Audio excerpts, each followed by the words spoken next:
Urgente! Revelações poderosas acabam de ser reveladas a respeito do suposto golpe que Bolsonaro teria cometido. É, o suposto golpe, viu? Fiquem comigo até o final, porque essas revelações jogam tudo de água abaixo. Meu Deus do céu. Olha, sinceramente, depois dessas revelações, não tem mais golpe. Acabou, acabou. Fiquem comigo até o final para vocês saberem de tudo. E não para por aí não. Vocês precisam saber qual foi a decisão que esse desgoverno do Lula tomou a respeito de um crime bárbaro que um dos ministros dele fez.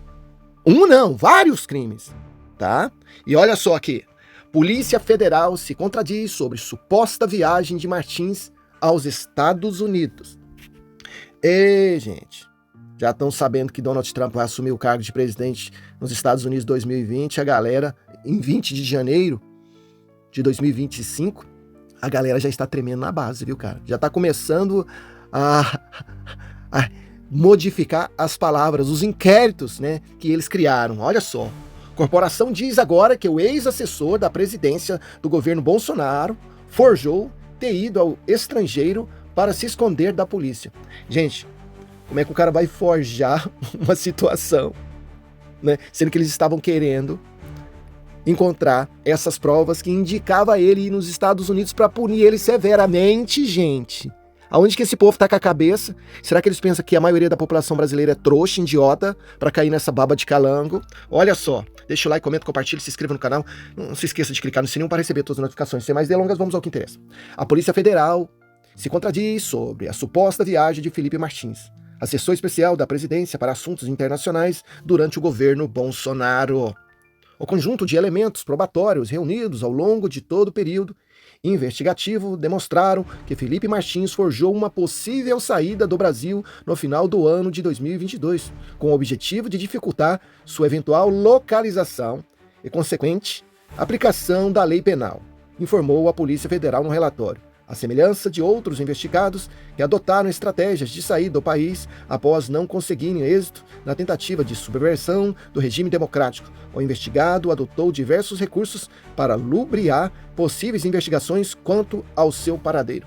Como ele tentou lubriar, gente, se ele tinha comprovantes de fast food, de Uber, sabe, passagens aéreas que foram confirmadas que ele foi para Curitiba, toda a documentação, os advogados dele apresentou à Polícia Federal que comprovava ele no Brasil. Agora, o que foi forjado não foi ele, não. Foi aquele jornalista lá, né, do Metrópolis, que usou o passaporte dele indevidamente para pesquisar lá, né, nos órgãos internacionais se ele tinha viajado para os Estados Unidos ou não.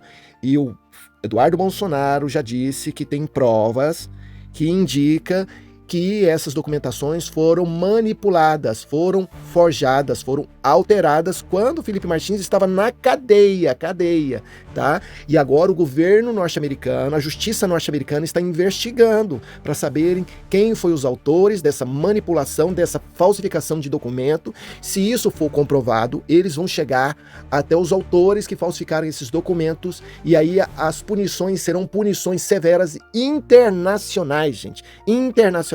Agora a pergunta que não quer se calar. Você acha que esse cara aqui iria criar provas falsas para colocar ele na cadeia, sendo que ele estava querendo fazer o contrário, mostrar que ele não foi para os Estados Unidos?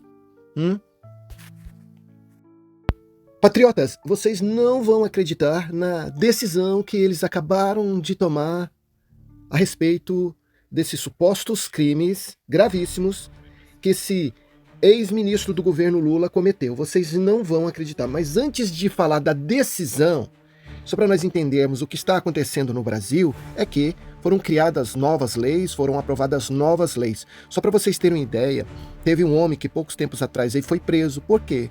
Porque uma jornalista estava, né, transmitindo um jogo, né, que tinha acabado de terminar, e naquela euforia toda, o homem chegou por trás da jornalista, pegou de surpresa, abraçou ela e deu um beijo no rosto dela. Só por causa disso, nessa euforia, nessa alegria, ele foi preso, ele foi pra cadeia, né? Tentativa de assédio. Não só ele, como vários outros homens aí, né?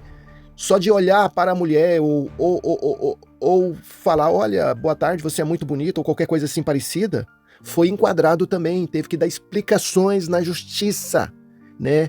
E teve uns que teve que responder processo, teve outros que foram para cadeia. E não só isso, teve muitos homens que praticaram isso e foram para a cadeia. E as pessoas que fizeram isso têm que ser punidas severamente, porque isso não existe no Estado Democrático de Direito. Tem que respeitar. Mas teve outros homens que foram, indiciados, foram acusados inocentemente, sem ter cometido nada. E a sua companheira criou toda essa narrativa para ficar com a casa dele, para ficar com o apartamento dele e ele ficar no olho da rua. E depois a justiça descobriu que não era verdade, mas depois de todo o transtorno, depois de todo o dinheiro ele ter gastado com advogado, que ele conseguiu voltar ao seu patrimônio, à sua casa, ao seu apartamento. O que eu quero dizer? O que eu quero dizer é que na ala comunista socialista não tem crime. Não tem crime. Eles podem praticar qualquer tipo de crime, para eles não tem. Então mostra claramente que a lei no Brasil não é para todos. Veja qual foi a decisão que eles tomaram aqui agora. Olha só.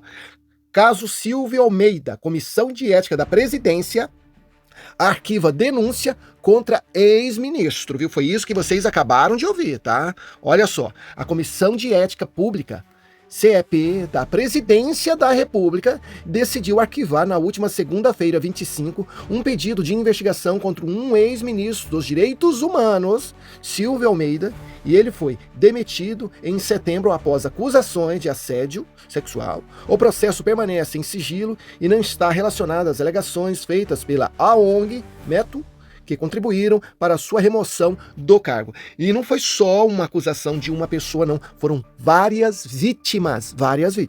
Mas o órgão da presidência arquivou, mostrando que na visão dele, ele aqui é inocente. Agora deu para vocês entenderem. Por que Lula voltou à cena do crime?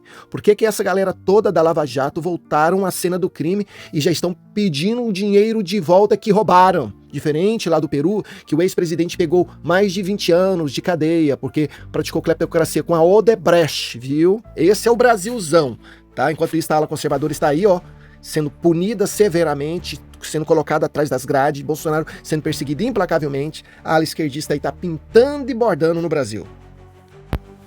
Patriotas, parece que várias pessoas lá na Praça dos Três Poderes têm que voltar a fazer faculdade de Direito para entender melhor como funciona a Constituição brasileira, não as suas interpretações. Veja só, aula de Direito, onde estão as provas que incriminaram Bolsonaro? Veja o que o Caio disse a respeito desse fajudo golpe do golpe contra o golpe que nunca existiu golpe. Na verdade, o que está acontecendo hoje no Brasil é que a maioria da população brasileira de bem, deputados, senadores, empresários, estão sofrendo golpes e mais golpes. A Constituição está sendo atropelada juntamente com as cláusulas pétreas. Isso sim é um golpe. Agora, o que eles estão tentando acusar, não. Veja só. Para que os militares nos salvassem de um golpe, primeiro seria necessário que alguém ordenasse esse golpe e que outros tentassem executá-lo. E isso efetivamente nunca aconteceu. O que nós sabemos, isso sim, é que alguns militares e centenas de milhares de cidadãos pressionaram o ex-presidente a viabilizar uma intervenção das Forças Armadas. Mas isso, de fato, nunca aconteceu.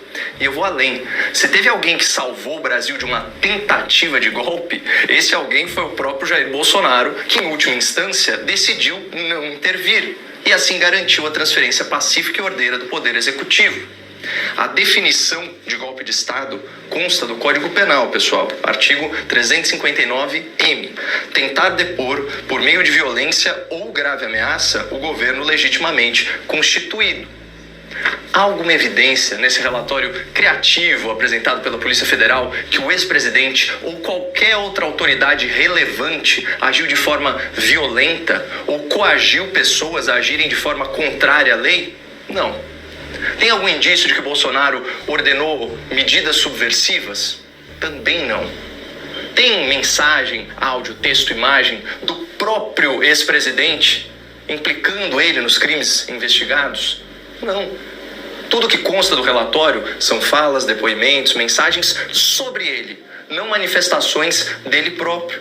E eu sei disso porque eu me dei ao trabalho de ler a íntegra do item 3.4 do relatório, que tem um título até que bem sugestivo: Da Ciência e Anuência de Jair Bolsonaro. Olha, eu convido os nossos telespectadores a lerem essa coleção de conjecturas, de suposições da autoridade policial, que não foi capaz de reunir uma prova sequer que evidenciasse a intenção de Bolsonaro de violar a Constituição, de abolir a democracia e depor o governo eleito por meio do uso ilegal da força. As alegações da Polícia Federal, elas estão escancaradamente fundamentadas em meras presunções. Mais ou menos assim: Bolsonaro estava em tal lugar, reunido com tais pessoas, em tal momento, e depois essas pessoas trocaram tais mensagens, e por isso nós concluímos que ele cometeu tais crimes.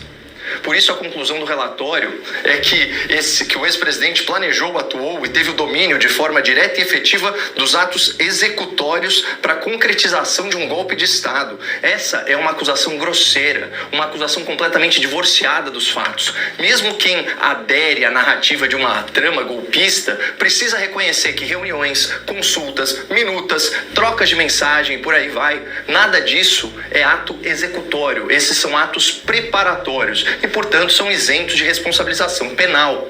Eu queria deixar alguns questionamentos para a nossa audiência. Criticar a vulnerabilidade das urnas eletrônicas, como colocou o Dr. Zé Eduardo, é golpe? Tomar ciência da insatisfação de setores das Forças Armadas com o processo eleitoral é golpe? Consultar as autoridades militares sobre a legalidade de um estado de defesa para garantir a lisura das eleições, por acaso é golpe? Gente, Estado de defesa precisa de autorização do Congresso Nacional e oitiva do Conselho da República. Envolve todas as instituições do Estado, está previsto na Constituição. Se alguém quisesse dar um golpe, se alguém quisesse abolir o Estado de Direito, a última preocupação seria a própria lei. Aliás, a imprensa deveria começar a prestar mais atenção em quem está de fato atropelando a lei, porque isso sim é um golpe real contra a democracia, não um golpe imaginário que sequer foi tentado.